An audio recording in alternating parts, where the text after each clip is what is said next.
Hello, Scream Demons, and welcome to the Screams from the Basement podcast with Sam and Casey. I am one of your co-hosts. I am Casey. And I am Sam. Almost dropped And my phone, lost the ball. Did you see that, Casey? I saw it behind the scenes. I wasn't going to mention it, but since you did, how we do I was these almost interviews not on this call when the episode and recordings, started.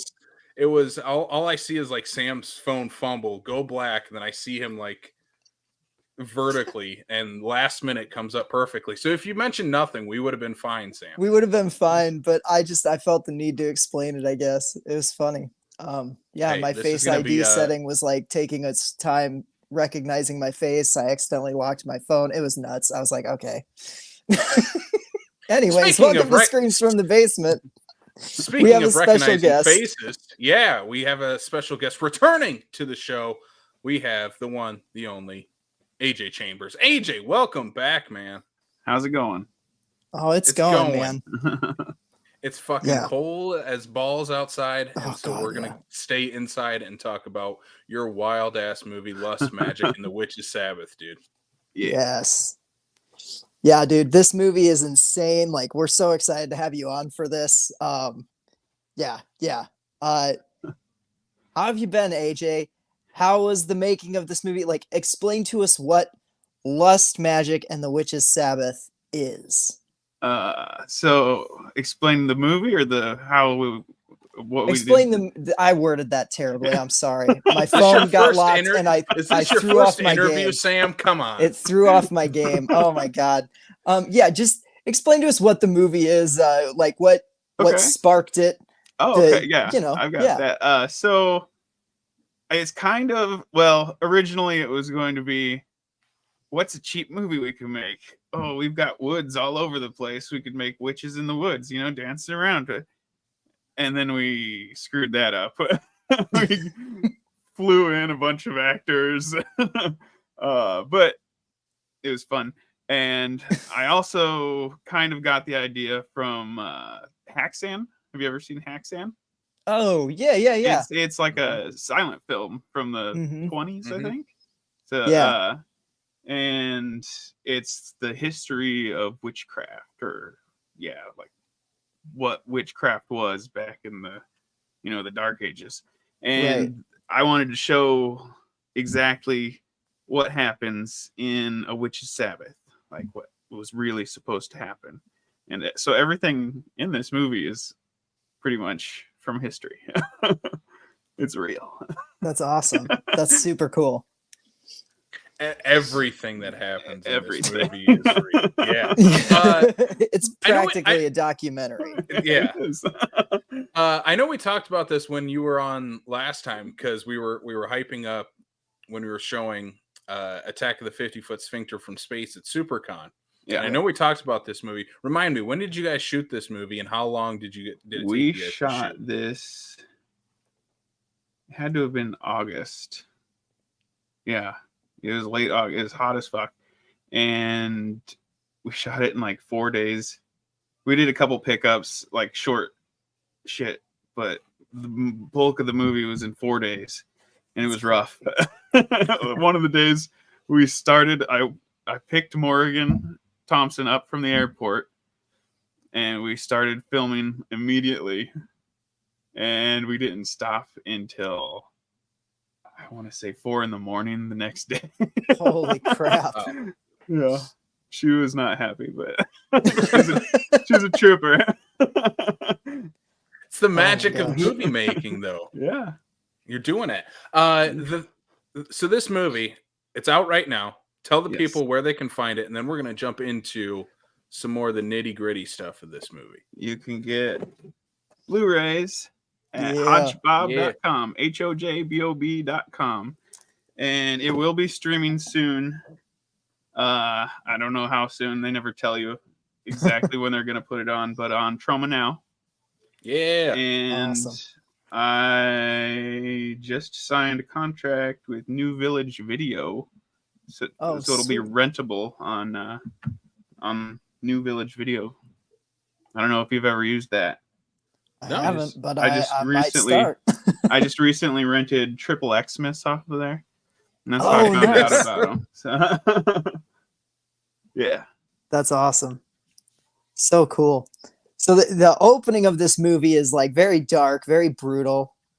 It opens with like I mean an immolation, which is Yeah, pretty typical of witchcraft. But you know, the thing that stood out to me in this opening was your use of like of soundtrack and music, yeah. because when the credits are playing over it, you've got that like dark techno vibey, like Yeah. super cool, like almost Depeche mode type of stuff. So And then that's my buddy's band, Glow in the Dark, okay. and the lead singer just passed away this past year, and the other guy, Oh there's no. only two guys in the band, and the guy who plays the keyboards said, use any of these songs that fit, anything you want to use. And I was listening to all their songs. I was like, this would be perfect for that Yeah. moment. Mhm. Like, Yeah.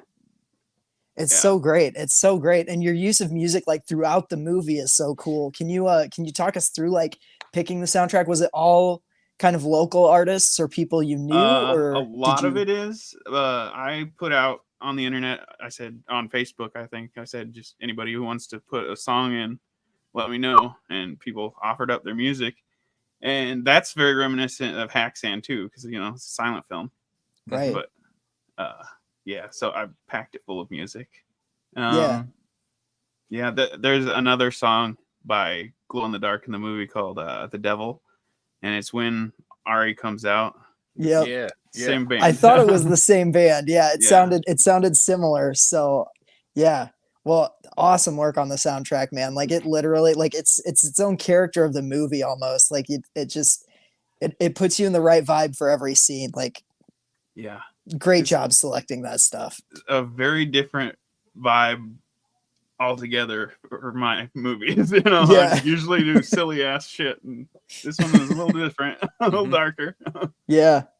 Yeah, and like Sam said, the soundtrack totally fits every vibe you're going for, and Yeah. it is the tone setter. Like the opening credits are the tone setter for the rest of this movie, and Yeah. then some wild ass shit starts to happen, especially in the third act of this movie.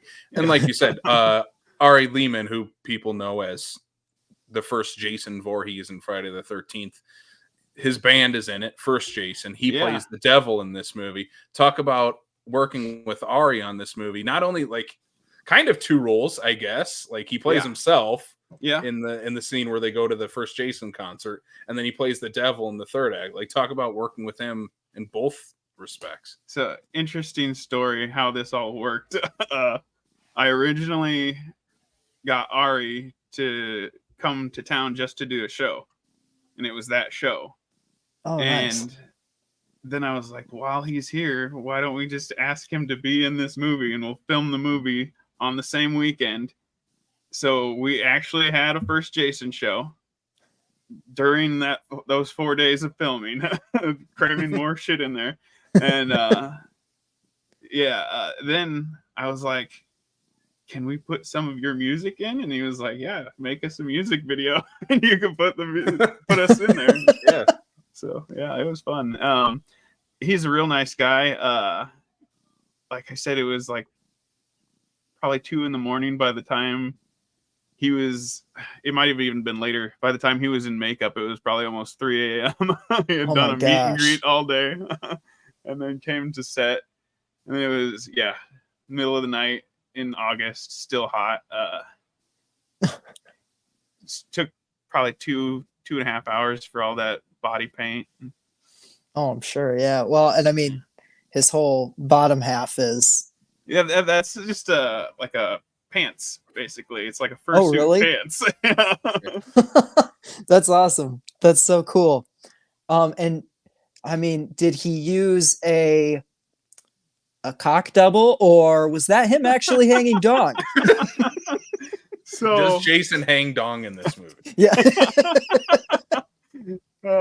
I'm sure he'd like me to say yes. That was, I figured. So one thing about Haxan is they didn't show. Well, maybe they showed the devil's penis. I don't know, but I thought he needed a big fucking horse dick. Yeah. I was like, Yeah. I know Yeah. they make big horse dick dildos. So what we did was just bought a big horse dick dildo, and like the strap-on harness thing, and just put that on, and then cut a hole in the front of the fursuit pants and slid it through. Oh my God. That's Yeah. incredible. It's such a oh my god moment, like when he comes on the screen. Like one, it's like super badass because the like again the soundtrack underneath is like, yeah, here comes the devil, and then it's like, oh, he's just like swinging dong as he's walking in. It's incredible. It's incredible. Yeah. So speaking of that scene, I remember seeing you post. We were both kind of talking about this after watching the movie. You were playing this at a drive-in, and you had call-ins. Can you tell us that story? That's insane, man. So the drive-in was closed for the season. He just let us use it for the premiere, and I guess he didn't think about it. Like usually during the season, there are crops up around, so it makes it a little harder for the neighbors to see. But I don't even know if it was that. They probably started calling around the time Ivy Smith was being bewitched. Giant boobs. That's fair. Did you guys, were you not able to finish the movie? Or we finished the movie, but we were supposed to do a double feature. We were going to show Babezilla after that. And he was like, I don't think we can show Babezilla. I know what's in that movie. Oh my God. That's awesome, dude. That's awesome. Well, at least your premiere didn't go interrupted. Like you actually got to screen the whole thing. I saw that and I was like, oh, I wonder, like, I hope he made it through the whole movie before they made him like shut it down. But yeah, that's so funny, dude.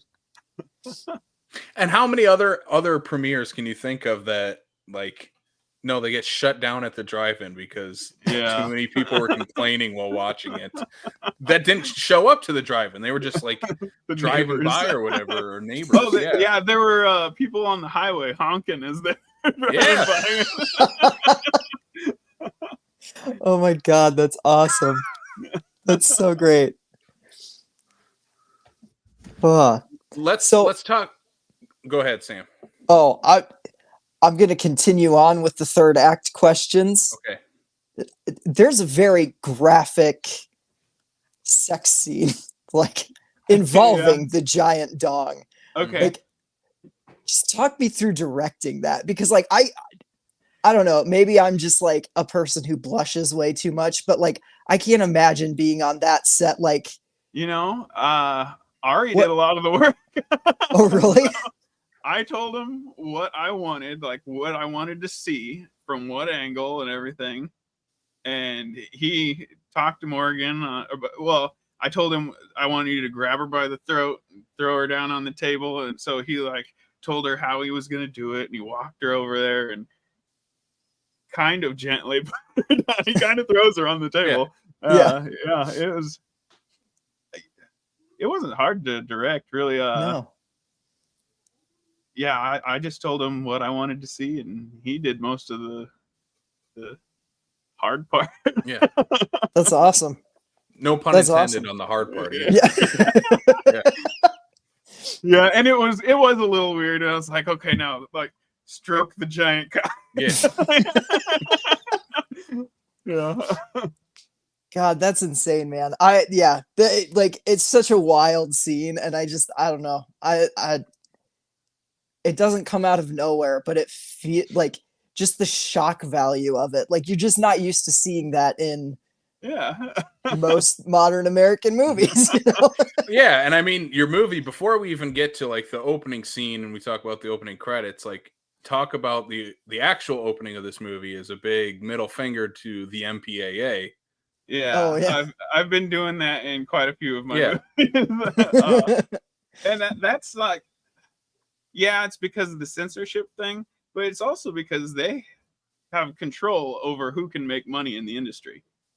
Like they're stopping all of the small indie filmmakers from getting into theaters or getting into streaming or whatever. If you don't have a rating, we don't even want to deal with you. Yeah. So then talk to us a little bit about that, of like Okay, so you know this movie is not even the MPA is not going to touch this. Yeah. No, you're It- going to have to you It would be self-release NC-17. this. Yeah. Yeah, NC-17. Or No one's or X or yeah. whatever. But Yeah. And so what's your process of like how am I going to release this? I do everything on my own, you know. That's why I sell my own Blu-rays, DVDs, and I take it to conventions and sell it there. And I try to get onto as many streaming services as possible. Troma is fantastic. They always take my movies. Doesn't matter what I put in it. I mean, it'd be pretty anti-trauma of Troma. Yeah, say no. Yeah. Yeah. So when you're you obviously filmed this in Iowa, and the thing that I also noticed about this is like it captures that very Midwest autumn vibe. Where did you go to look for sets? Like what did you use because like you use real locations throughout this entire thing. Yeah. Where did you go to find those, and how, just talk us through that, finding the good locations for nailing that like very specific Midwestern small town vibe?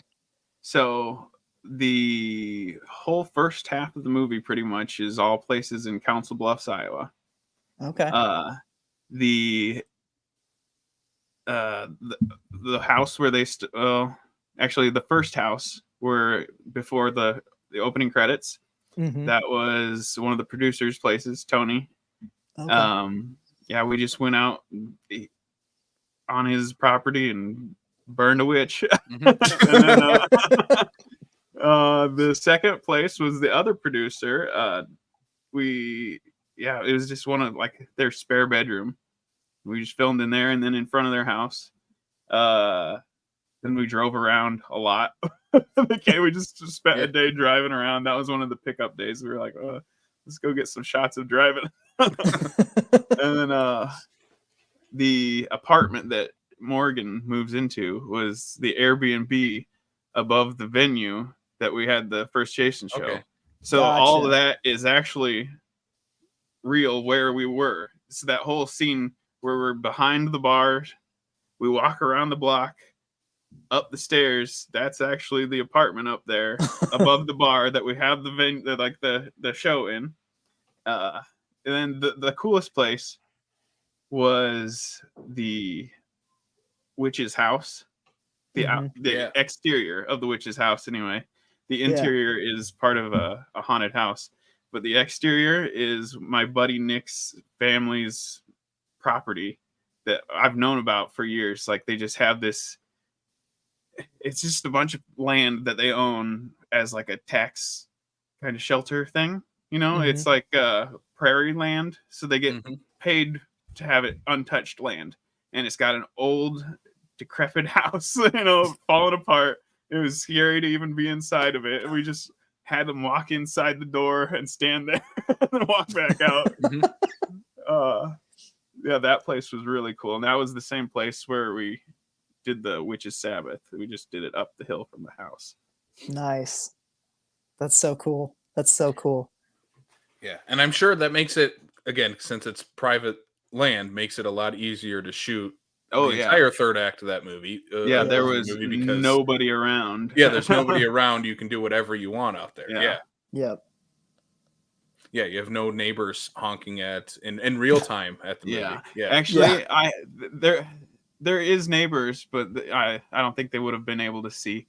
And what I heard was that the neighbors were like Mennonites or some religious. That's what I was worried about. I wasn't worried about the nudity. I was like, if they see witchcraft up here, then you're actually shooting a documentary if they see So in that opening where you have the immolation, like how did you do that effect? Like you linger on a person that's on fire for a very long time. Obviously it's not a real person. Unless it is, in which case no judgment. We're calling the cops. That was fun. I wasn't sure if it was gonna work. That was kind of nerve-wracking because I took one of those plastic skeletons, from Halloween, that you get Yep. from Walmart, like $30, and we wrapped it in clothes, and you just taped a bunch of clothes to it, and then put a silicone face, like the faces that you get for like makeup practice or whatever. Oh Okay. yeah. Stuck that face over it and put a wig on it, and we lit that up, burn it. But before we did that, I had the girl who was supposed to be burning sit in the chair, and we put a green screen behind her, and she just did this. So Oh, nice. that one short, I didn't want to stay on it for very long because it's obviously green screen if you like look too closely. But just for like a couple seconds, you see her whole body in there, and I think it worked really well. Yeah. And then we did the forced perspective thing, like the fire, like we held it up in front of her. So That's awesome. Yeah. I mean, it fooled me, if I'm being honest. So Yeah, Sam texted me while he was watching, and he's like, I think AJ killed someone in this. yeah, no, it was fun to do. yeah. Yeah, It's, and I it's mean, such a great effect. It's such a baller move Yeah. playing your credits over it. Like I love that. Mhm. Yeah, I didn't even plan on holding that long. But once we lit it on fire, I was like, just let it go. Like, don't nobody move. Like, Yeah. this It's is beautiful. awesome. Yeah. And it's like, what else are you gonna do? You're just gonna like put out the fire of like this like Yeah. really cool scene? That was No, just let it still run. smoldering the next day. That should be your post-credit scene. Can you tag it at the end? Just the skeleton from the prologue is still smoldering after all these years. Yeah, at first I was like, maybe it'll just be like kind of scorched and we can still use it, but no, it melted completely within seconds. Yeah, this like the first half of this movie it's perfect setup for the rest of this movie. Talk us through like the writing process of the character, obviously of the characters. Like you wanted to get them to have this like small town vibe of like of innocence, but also like willing to explore. Yeah, so that was the idea. Was I wanted to show the modern day witchy girl compared to what women were accused of, Yeah. like Right. the comparison, like the stark difference. And yeah, so we got this. So wait, more again over here. She was the modern day witchy girl who was just like, oh, I like playing with crystals and making moon water and doing my little protection spells. And this Raven was like, let's sacrifice people and kiss the devil's butthole. Also, the devil has a very, very moist butthole. I just got to point that out. I don't know what he does, but it's very moist. Yeah. He spritzes it before every Witches Sabbath. Just can't let it dry out, Yeah. Exactly. Especially since he's not wearing pants, he has fur. Like it's going to dry out. He doesn't have pants on. Yeah. Yeah. All right, Sam. I know you have another question about what AJ's doing next. What do you got? So you've got Babezilla 2 on the way. I do. What can you tell us about Babezilla 2 so far? You know what? I don't think I've put the title out there. I can give you an exclusive. Yeah. Oh my god, right that would be here awesome. on this show. Okay. Babezilla versus the Cyber Skanks. Rise of Mecha Babezilla. Yeah. That's Yes. awesome. Oh my god, that's such a great title. It gets me so excited. Yeah. Stephanie Love returning as Babezilla. And Yes. she's going to have to defeat Mecha Babezilla and the Cyber Skanks. Oh my god, that's awesome. That's So incredible. cool, dude. We're going to try to get this all filmed in late March, and that's a very short deadline for me. So Yeah. I need to, So you're prepping for that already. yeah. That's awesome. trying to get everything together. I don't even know how I'm gonna do it, because my original idea was we'll do it in the summer and we could do it outside, but in March it's gonna be cold. So we're gonna have to do all indoor stuff pretty much. So are you doing man in suit stuff for Mecha Babezilla, or is it going to be body paint, or like have you figured any of that out yet? I think for Mecha Babezilla it's going to be, I found some what are those called, morph suits, like the where'd he go? The skin tight suits. And then we're just gonna cut the boobs out. Okay. Oh gosh. Okay. Oh, that's awesome. That's awesome. Okay, not that you need more stuff that you're doing. What else do you got? Do you have anything else that you're looking to do going forward? What's your 2024 gonna look like? A couple of cons. I'm gonna be at Crypticon again. Oh, nice.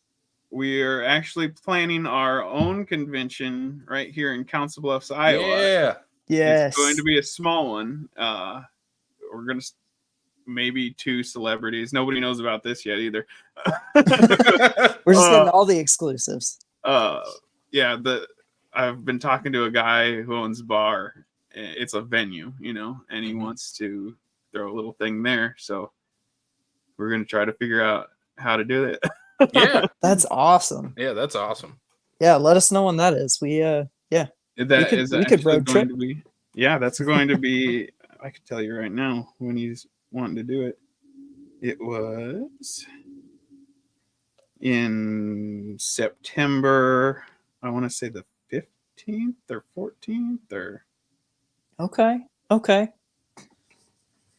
14th and 15th. Okay. Nice. Sweet.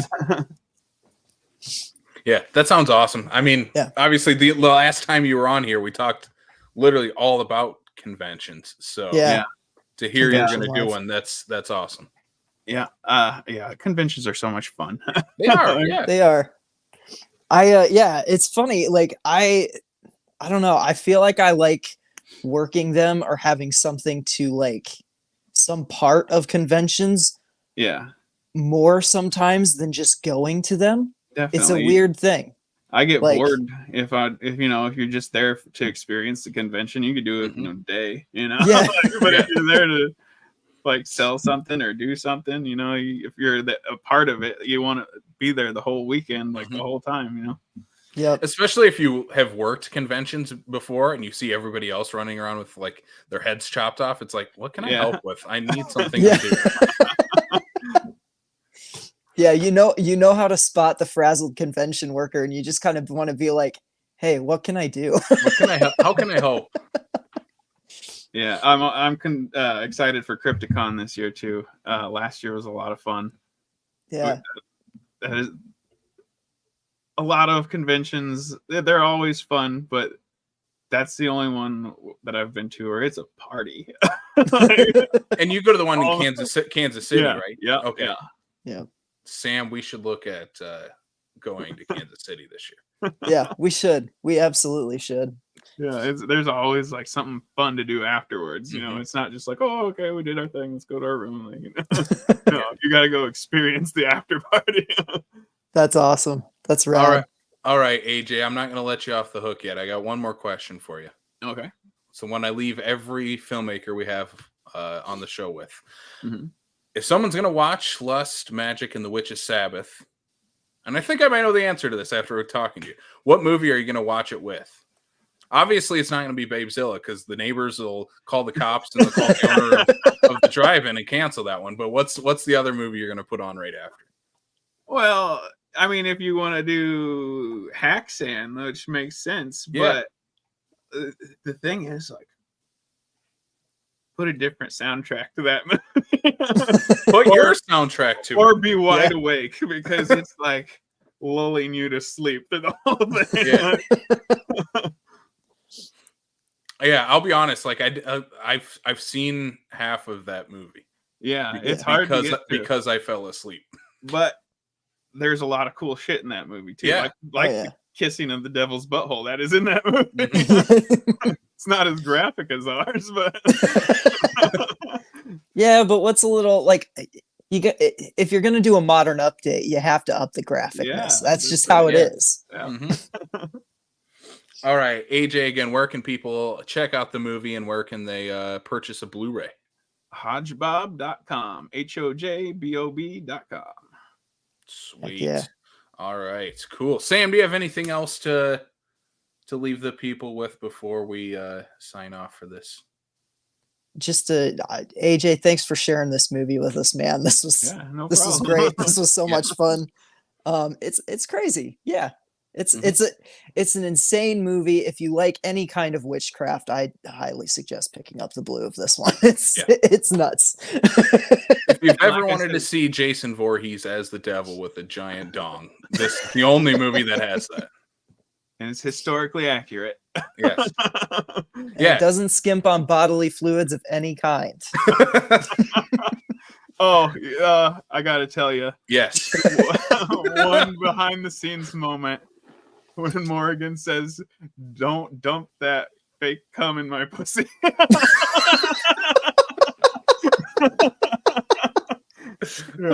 Is that on We the had to- blooper reel on the Blu-ray? No, I don't think I was filming at the time. Oh, It should be the tagline for the movie. Yeah. All right. I think Sam has just disappeared on us. Yeah. So I'm gonna hit our music. AJ, if you want to hang on, we'll say goodbye as soon as Sam comes back. But there he is. There he is. Sam's back. We're gonna say goodbye. Go follow Hodgebob on all the social media channels. Follow us at Screams from the Basement.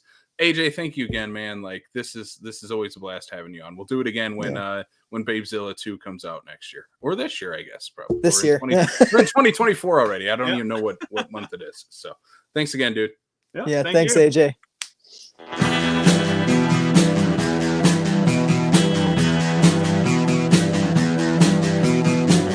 You're listening to the Prescribed Films Podcast Network, home to hundreds of hours of free podcast entertainment. The shows on this network all have a common goal, providing you with the best discussions about movies and other forms of entertainment media. The PFPN hopes to fill your earholes with audio joy. Visit our website with links to all the other amazing shows at www.thepfpn.com. Thanks for listening.